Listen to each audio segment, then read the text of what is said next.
Alright guys, so I'm back. I've got a new video I'm going to do for y'all. It's on that 2024 Road Glide. It's a little quick update for you guys. The Screaming Eagle tuner bugged out again. It's stuck in pairing mode. Can't get it out of pairing mode. I've tried unhooking the battery. Hell, I unhooked it for about 12 hours. Came back home, hooked it back up. Tried to pair again, wouldn't pair. Turned around and did the you can blip the throttle back and forth when you first turn it on several times to reset it. Still didn't do it.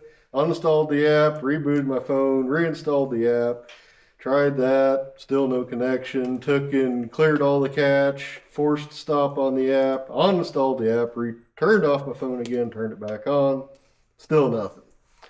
So this coming Tuesday, I'm taking it back to the dealership again to have them see what the hell. I figure it's the tuner this time, and hopefully not the ECM. I don't have any engine codes, no warning triangle on the screen like I did before with the old ECM. I genuinely believe it to be a tuner issue, and especially after talking to the technician, or I should say the service manager there. He pointedly told me that's why they prefer to do all the tuning there instead of letting the customer do it, because these are incredibly buggy. So I just want to throw it out there to you guys. Yes, the Screaming Eagle tuner works. Yes, it does what it needs to do. No, it's not as good as anything that PowerVision makes. It's a pain in the ass and very problematic. And if you have an iPhone, you can forget using the damn thing. Anyway, moving on. So what we're doing today, I took and went to an old school trick. DK Customs actually just did a video on this as well. I'm doing one because I'm not original. Who is?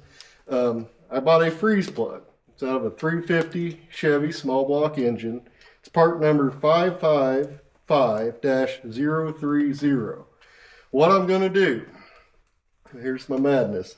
I'm going to take this stock exhaust, or stock exhaust header. It's not a stock. I got tab slip-ons, but I'm going to block that crossover tube under there to where it forces the right side to be the one and only pipe. I've been back and forth since I've decided that I was going to do this. Am I going to leave that pipe? Am I going to put it back on, just have it there as a dummy pipe so it looks balanced and all that jazz? And I think I've made up my mind. We'll see when the video is over. I guess we'll know the answer. I'm probably going to leave it off and just look like a true 2-in-1 exhaust.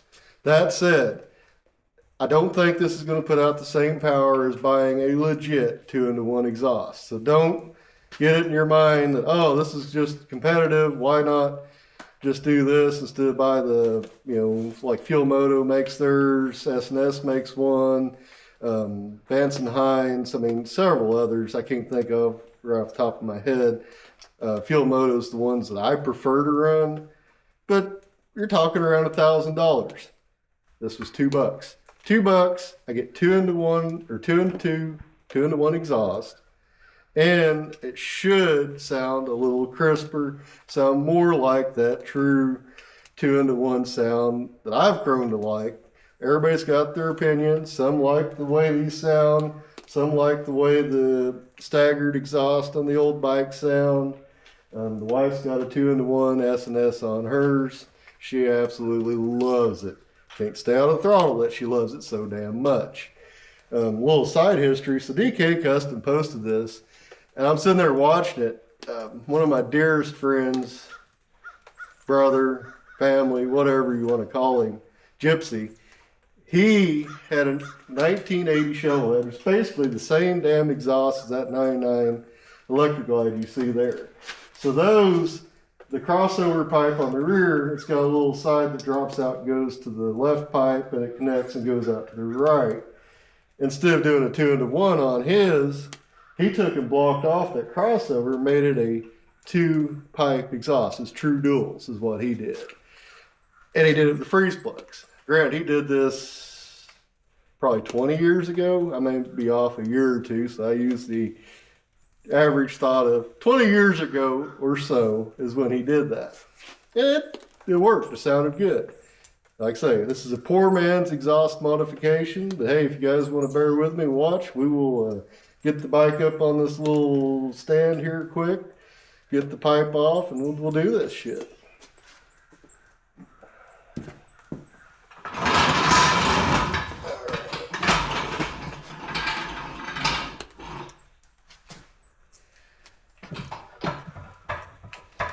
I know what you're thinking. You're like, hey, but I want to know what it sounds like before and after, right? I know I sure as hell want record of it, because I don't know about you guys, but I kind of like to look back and try to remember shit that I can't remember.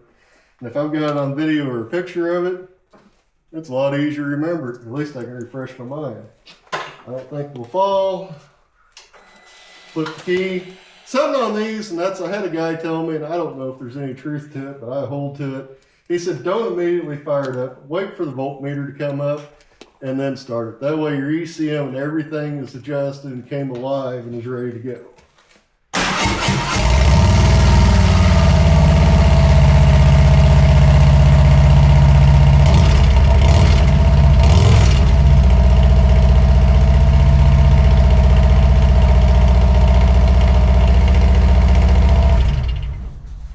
So there you all go. That is my exhaust, 2 into 1, back into 2, as it sounds right now. I took and have also modified this rear pipe with this here. It's a torque baffle insert. So I have no baffle inside this muffler whatsoever. It's a free-flowing muffler. But this here works. The airflow comes in from the pipe, or from the motor, hits this part here and keeps the reversion under control. So you're still getting your back pressure, but you're getting a better flow than you would with a typical baffle. That said, there are a lot better baffles out there that achieve the same thing, but this was like 10 bucks. It was a cheap option. You can do this with your stock Harley exhaust. There's no need to go out and spend like I did and buy a set of aftermarket slip-ons. If you're looking for a cheap, good sounding pipe, I recommend it 100%. You still keep your torque, you still keep your flow, it's still easily tunable, and it does everything it's supposed to do. This side, I ran a very heavy baffle in it, so I could try to force that airflow over and make it more 2 into 1. But like I say, we're getting ready to eliminate that. We're going to pop that freeze plug in. We're going to see how this sounds and see what we get. All right. First thing I want to do, well, one of the many things I want to do, I want to get the saddlebags pulled off of this. I'm going to do that now. I got to say, I absolutely love these newer style bags. I forget the exact year they started. I want to say it was in 16, but I'm sure I'm wrong. You can feel free to correct me in the comments. It won't bother me one bit. And hey, while you're doing that, correcting me, why don't you go ahead and like this video and so go ahead and subscribe to my channel. I appreciate it. It don't cost anything. And I'd like to get my material out there so I can do more stuff for you guys. If you would find that interesting or not, that's up to you. All right. So I believe those back brackets are a 1/2 inch socket. We'll just go ahead and pull that quick. I'm going to pull this one so we can look inside there as I'm driving that freeze plug in and see what we're getting into. Because I firmly believe in seeing is believing. Something else I may do, and I'm very much on the fence on it. I did this in my 2011. I didn't have any adverse feelings about it, to be honest. I pulled the heat shield and I cut a window out, got a really fine cutting blade, cut the exhaust header pipe around where the catalytic converter is, and I took and cleaned that out, pulled it all out, welded that plate back on, covered up with heat shield. Nobody would have any clue that I had modified that exhaust unless you pulled the heat shield. Not that I'm trying to hide, hey, I'm pulling catalytic converters, because the state of Missouri may care, but they don't check that, so if they don't check it, I ain't gonna worry about it. But anyway, that was something I did then, and I liked the sound, and it helped with the heat. But I will say, my opinion, these M8s do not have the heat issue that the old twin cams had by any imagination. They don't even come close.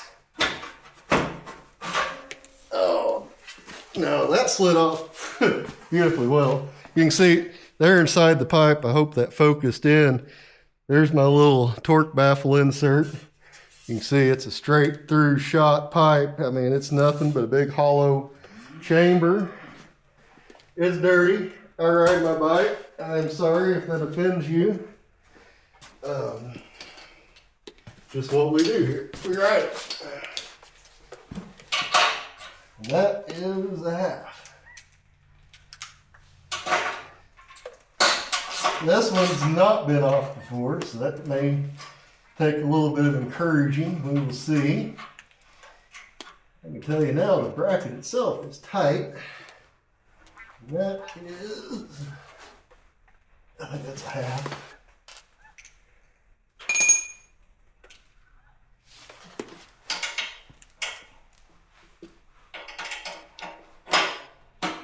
Yep.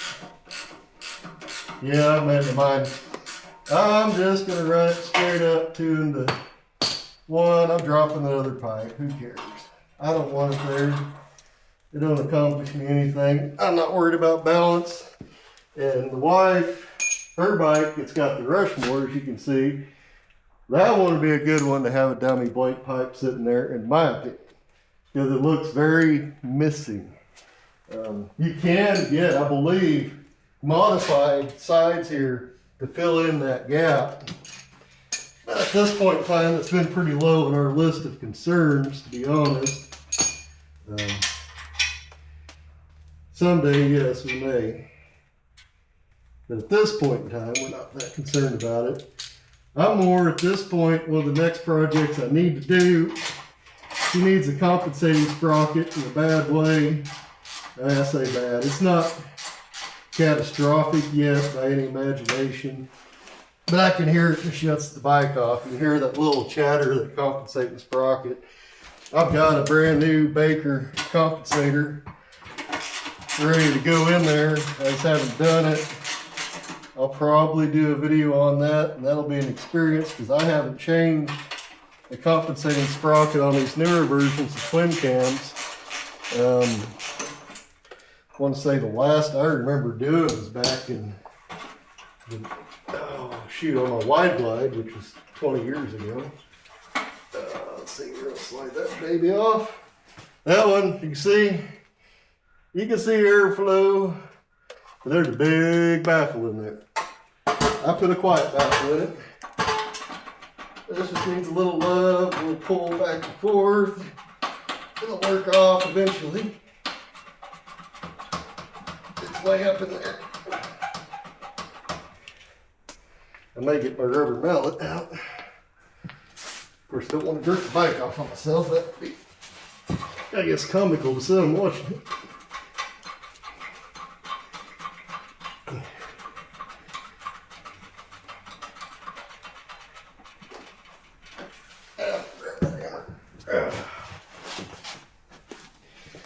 Now, I'd say that one's never been off. Got 13,000 miles on this bike. First year I got it, so it's had a few heat cycles.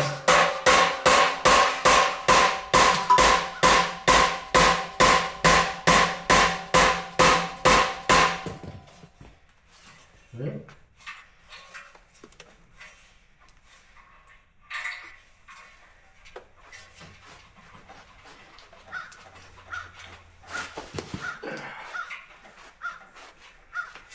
We're gaining.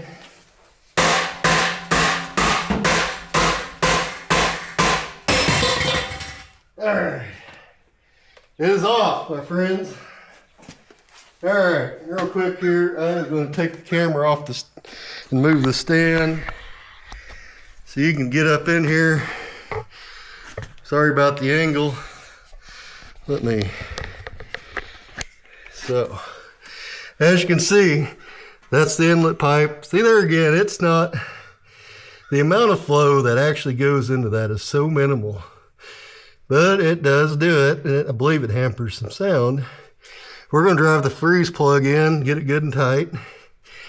And you can see that catalytic converter up in there. At some point, I may pull that. Like I say, I'm very out in the thought on what I will or will not do in that regard. All right. Here's my freeze plug. I want to say the guy at DK, he just used a socket extension and drove his in. Let's see if the same thing works for me or not.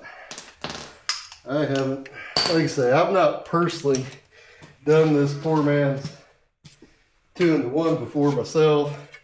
I mean, in all reality, guys, can you honestly say this is a high flowing pipe? It does its job, but you ain't setting any records with it, that's for sure. But they haven't changed the design either. I want to say that's the 2011 I had, it's the same thing. So this is tapered, and I feel it, so I got to a certain point, and it just don't want to go any further, so I need some little tap and love, and we'll hopefully not stick it through all the way, but if I do, I've got the pipe out of the way, and we'll reset.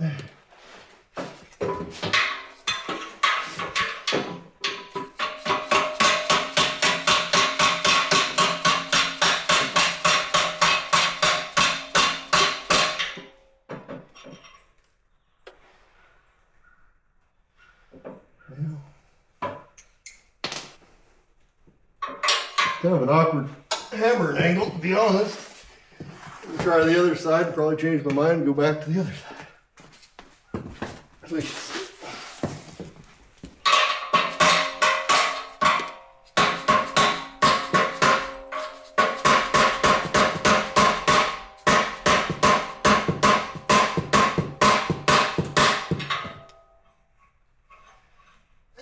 finger ain't quite long enough. That. Yeah, getting pretty deep.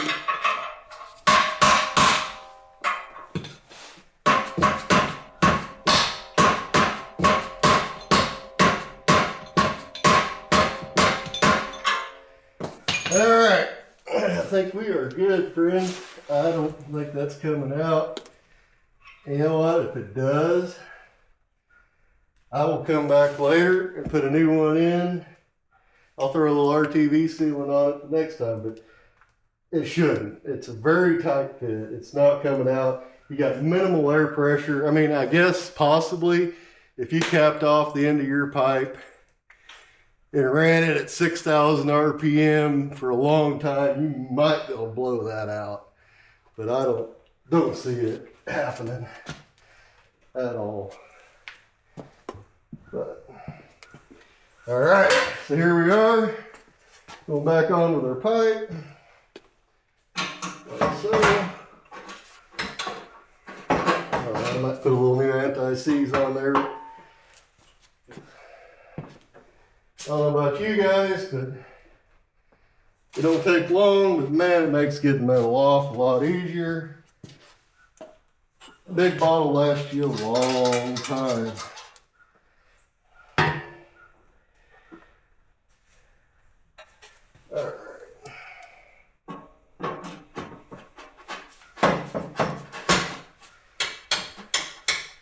Because anybody that's ever had to change tires or pull the tire and all that, you know how much of a pain in the ass it can be to fight that thing off of there.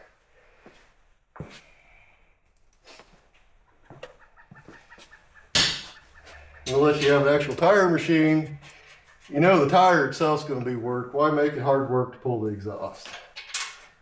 That's just my 2 cents.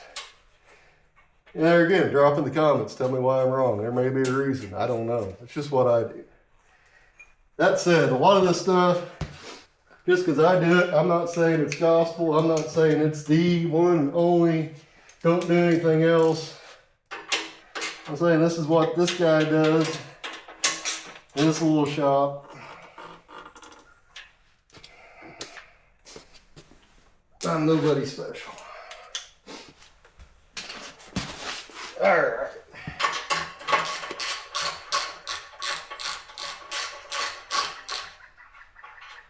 What's that? That's fibers.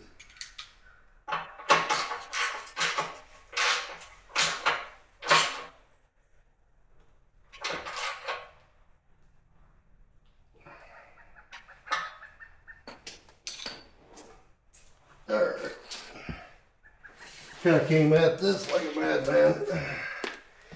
Alright. Here we are. I don't know how long the video has been at this point in time. 20-minute video. So you got to see it start to finish. There we are. I'm going to throw these saddlebags on. And we're going to hear what it sounds like for the first time together. I don't know about you, but I'm a little excited. Get your mind out of the gutter. It's not that kind of excited. With the panhead with no exhaust, it might be that kind of excited. Let's see.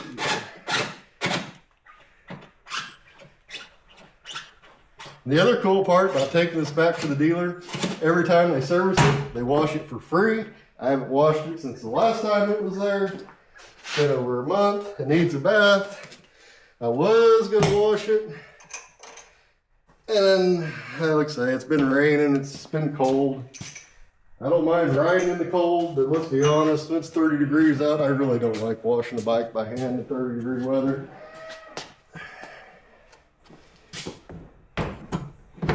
And it's just the fact of it, if you're going to ride them, you're going to get dirty. Alright guys, let's see what happens here. I'm going to put her back on the ground when I do this, just because last thing I want to do is drop my bike on video, though I'm sure that would be humorous. Down we go. Alright, yep. She's a little tipsy-turvy. Back it up. I don't want to get in her bike. She wouldn't forgive me. Alright guys, here we go. Key on. Waiting for the voltmeter. Don't know if it really makes a hill of beans. Just what I do. You do what you want to do.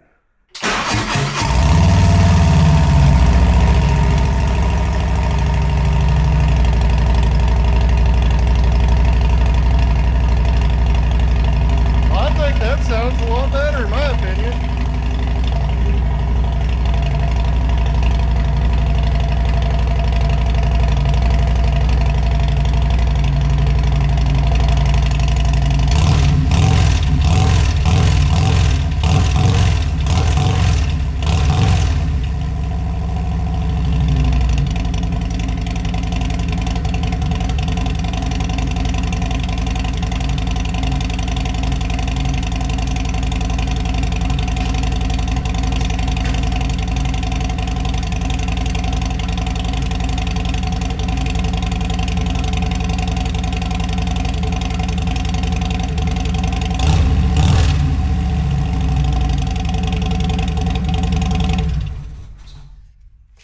Well, I like it. I hope you guys like it. If not, I mean, don't do it to your bike. Go ahead and tell me how stupid it is, how horrible it sounds. I think it sounds pretty toasty myself. That said, I go in Tuesday, get the tuner fixed again, and I'm gonna run some smart logs. I know I have changed the airflow to a degree. That said, I don't think it's significant enough that I just need to park it and wait, not ride my bike for a couple days. Might be different if I was going, a 1,000-mile trip, 5,000-mile, whatever. Yeah, you might want to rethink it. For what it is, I was already running free flow on that side. I was running heavy compressed. There's not a lot of flow that goes that crossover pipe to begin with. I don't think it's going to be that different. But you want to be sure and go ahead and tune it. You got the tuner, you should use it. That's my whole stance with the Screaming Eagle tuner. That's my frustration. That's my refusal to let the dealer do it. It is supposed to be able to work with our phone. I think we, as customers, need to stand our ground and insist on being able to do it ourselves, because to just give it over to them completely to be under warranty is not right.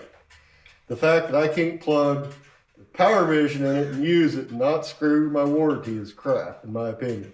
I understand EPA has a lot to do with that, and they're in the business to make money. They want to sell their parts. They want to sell their programmers.